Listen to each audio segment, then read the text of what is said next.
Some say the YA dystopian genre died with the Divergent series. I say the industry has been desperately trying to find the next big franchise, which is why every year we see movies aimed to be blockbusters that people rarely even remember. Most often, the first one ends up being the last two. Uglies is Netflix's latest attempt to create the next big YA dystopian franchise. These movies, which I'll refer to as just dystopians in this video, always follow the same formula.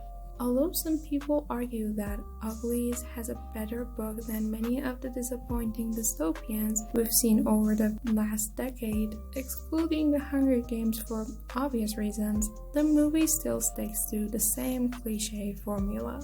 The protagonist, Tally, is isolated in a society waiting for her 16th birthday. In this world, people are divided into pretties and uglies. The pretties are those who have undergone plastic surgery to fix what society deems wrong, while the uglies look forward to the day they become pretty and accepted. Although the world building could have enriched the story significantly, the film instead rehashes familiar elements we've seen countless times. Each YA dystopian has just a sprinkle of world building that lacks real connection to the movie's messaging. However, for the first time since The Hunger Games, when I heard the not-so-subtle info dump in this movie, I thought it could actually become something great. The themes of acceptance, beauty standards, and plastic surgery are more relevant than ever, but the movie ignores this potential and focuses on the same tired cliches that have failed over and over again. Not only is Tally a very passive protagonist pushed around by other characters, but she's also empty and shallow when it comes to her characterization. While she is eager to undergo surgery, this could have been portrayed more thoughtfully, so she ends up realizing that surgeries don't matter that much. There's a moment with David's parents where they hint at what could have been a subtext message in the climax. That's when I realized we're so accustomed to the formula of YA dystopians that we don't even try to expect anything else. The birth of this genre, at least in the film industry, began almost 12 years ago with The Hunger Games. But what came after was effort after effort to create the next Hunger Games, missing the most important part: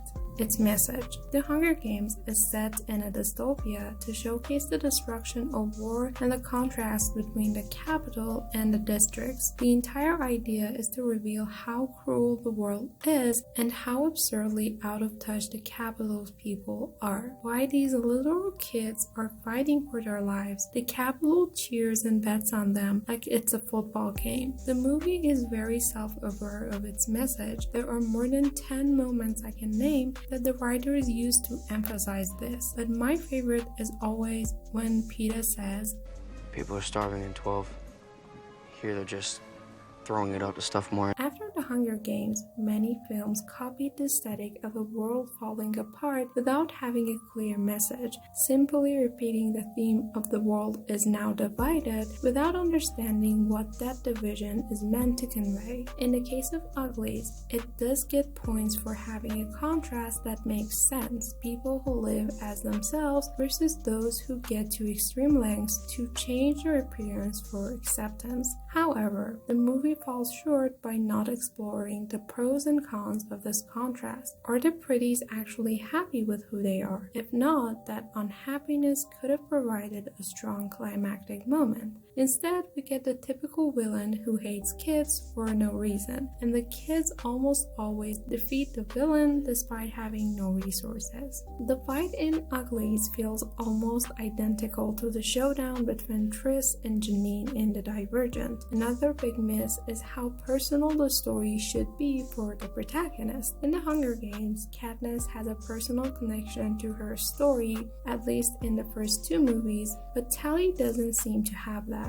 They both start at the same level of reluctance when it comes to fighting their society, but while Katniss undergoes an important journey to realize her truth, Tally is simply told the truth by others and accepts it. It feels like she's too naive, accepting whatever anyone says as truth. She's first told the truth by her friend, then by the villain, and finally by David's parents. It makes her seem like a pawn for everyone else to get what they want. That's where Tally misses the point of Katniss Everdeen. Although I've made a video discussing why Katniss's passive role in the third movie contributes to the subtle failure of the last two films, she has a clear shift from passive to active within the structure of the first two ones. Although Katniss doesn't exactly want to be in the Hunger Games and she's pushed to make that choice, her stubbornness ultimately makes her an active protagonist. In contrast, Tally is bombarded with infodump after infodump, making her seem more like a damsel in distress than a protagonist who can drive her own story. This is where Uglies traps itself in obvious failure. We have a society divided for reasons that aren't even explored, and a group of teenagers destined to overthrow that evil government. Clichés that make Uglies just like Divergent, The Darkest Mind, or The Fifth Wave. But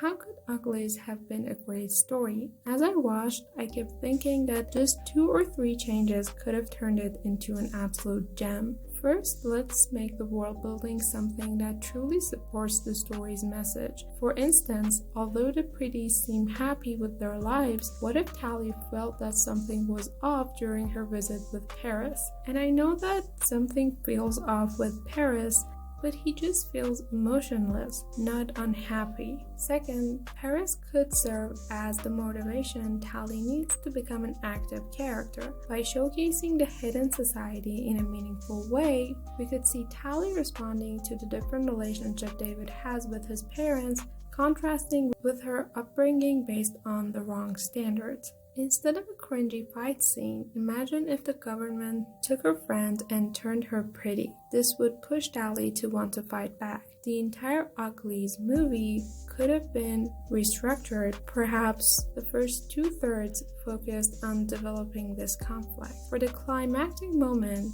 we could show Paris 2.0, an inhuman version of him alongside a new version of Tally's friend. This could drive Tally to accept herself for who she is, inside and out, after witnessing the transformation of people who are close to her. And finally, to emphasize on the unhappiness, maybe if instead of a fall, Paris would have killed himself, showing how truly unhappy he is even after his transformation.